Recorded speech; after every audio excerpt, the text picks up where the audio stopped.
Olá, amados, tudo bem com vocês? Que a paz do nosso Senhor e Salvador Jesus Cristo esteja com todos vocês. Amém? Hoje nós vamos estar aqui aprendendo com o Senhor através da sua palavra, lá em Mateus capítulo 7, né? Estamos aqui, vamos aprender juntos aqui sobre 7 princípios, né, dos cidadãos do reino, aquilo que o Senhor nos ensina aqui, né? O número 7 significa completude, né, perfeição, né? Então é muito bom estamos aqui mais uma vez aprendendo com o Senhor. A primeira coisa que nós vamos aprender aqui em Mateus capítulo 7 é evitar julgamentos falsos, né, e críticas não construtivas. Lá do verso 1, Mateus 7, versículo 1 ao 6, ele fala: não julgueis para que não possam ser julgados, que à medida quando vocês julgares, serão julgados. E ele fala também: olha, por que você está observando o cisco dentro do olho do seu irmão e não está olhando para a trave, né? Não, primeiro você tem que tirar a trave do seu olho para que você possa enxergar o cisco que está dentro do olho do seu irmão. Então a primeira coisa que nós aprendemos aqui é evitar julgamentos falsos, né? Se você não conhece a pessoa, se você não tem conhecimento do assunto, então não fique julgando, não fique falando da vida dessa pessoa se você não conhece, se você não tem certeza do assunto, né? Então, se você não vai abrir a sua boca para abençoar, para consolar, para educar essa pessoa, para trazer uma crítica que seja para abençoar a vida dessa pessoa, para levantar ela dessa situação, então não abra a sua boca. Não traga críticas que vá destruir a vida dessa pessoa, que vá denegrir a vida da pessoa, a imagem dessa pessoa. A sua palavra, a sua boca, ela tem que sair palavras abençoadas, palavras de bênção, tá? Na vida das pessoas que estão ao seu lado, né? Então, é isso aí. Segunda coisa, sempre confiar na graça, bondade e fidelidade de Deus.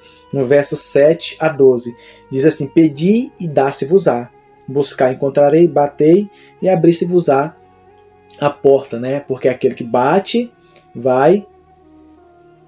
Deus vai abrir. Aquele que pede, vai receber da parte de Deus. Então, nós devemos sempre confiar na graça de Deus, na bondade, na fidelidade do nosso Senhor Jesus. Deus, ele é fiel para cumprir com aquilo que ele falou para a minha vida e para a sua vida. Deus, ele é bondoso, ele é maravilhoso, ele é gracioso. Sabe, irmãos, muitas vezes nós não merecemos, sabe, nada, mas ainda assim o Senhor nos abençoa.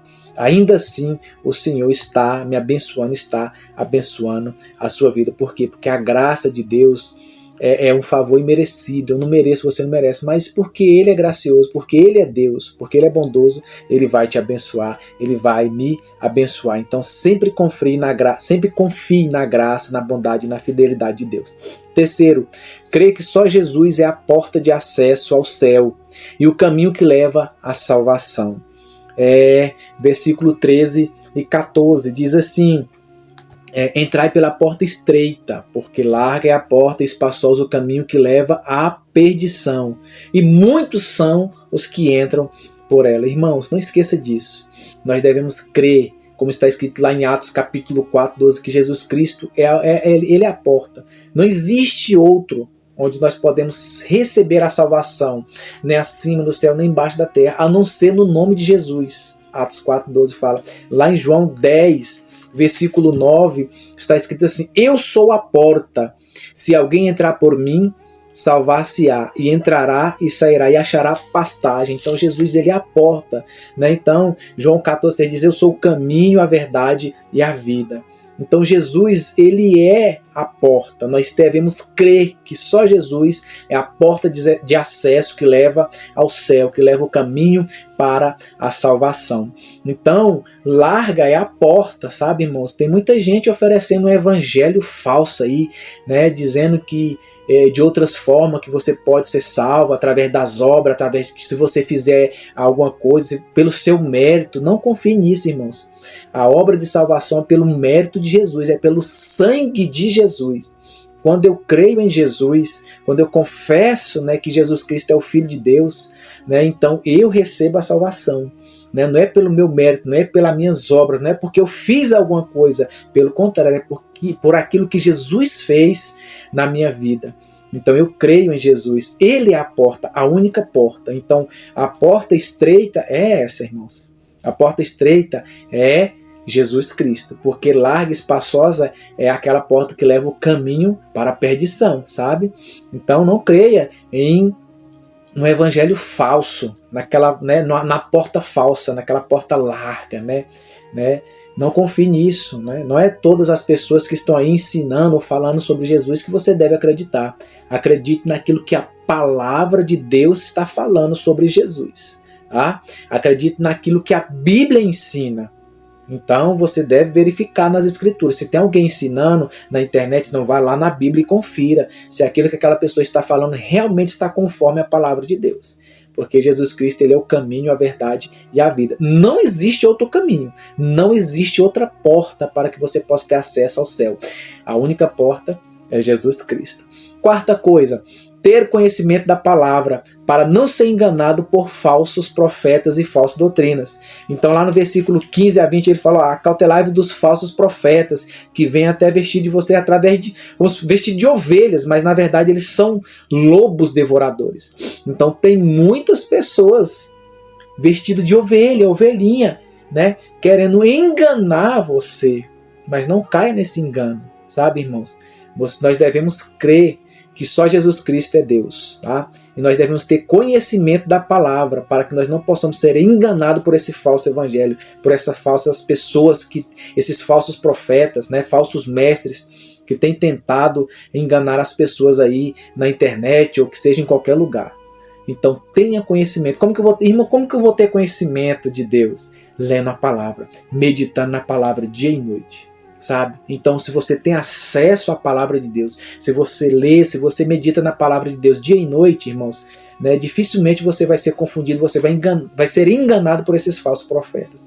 Então, tenha acesso à palavra, medite na palavra para não ser enganado por esses falsos profetas. Quinta, ter convicção de que fazer a vontade do rei é tudo. Eu preciso ter convicção de que fazer a vontade do rei é tudo. Lá no versículo 21 ao versículo 23 diz assim, ó: nem todo aquele que me diz Senhor, Senhor entrará no reino de Deus. Porque muitas pessoas naquele dia falam: Senhor, eu expulsei em teu nome demônios, eu fiz isso em teu nome, eu fiz aquilo outro em teu nome. Sabe, irmãos? Mas eu quero deixar algo para vocês aqui. Falar, né, que acredita em Jesus é uma coisa. Sabe, irmãos? Falar que acredita em Jesus é uma coisa, mas cumprir e obedecer os mandamentos de Deus, cumprir e obedecer a palavra de Deus, cumprir e obedecer aquilo que Jesus ensina é algo totalmente diferente. Essas pessoas aqui falam assim: olha, em teu nome eu profetizei, em teu nome eu expulsei demônios, sabe? E Jesus fala aqui, ó: e eu lhes direi abertamente, nunca vos conheci, no versículo 23, apartai-vos de mim, vós que praticais a iniquidade. Nunca vos conheci. Ou seja, irmãos, Jesus vai conhecer aquele que obedece à sua palavra, aquele que cumpre a sua palavra, aquele que vive de acordo com os seus mandamentos. Glória a Deus. Então, eu tenho que ter convicção de que fazer a vontade do rei é tudo. Sexta coisa, estar alicerçado na palavra de Deus. Está alicerçado na palavra de Deus. O versículo 24 fala assim: todo aquele, pois, que escuta estas minhas palavras e as pratica, assemelhá-lo-ei ao homem prudente que edificou a sua casa sobre a rocha.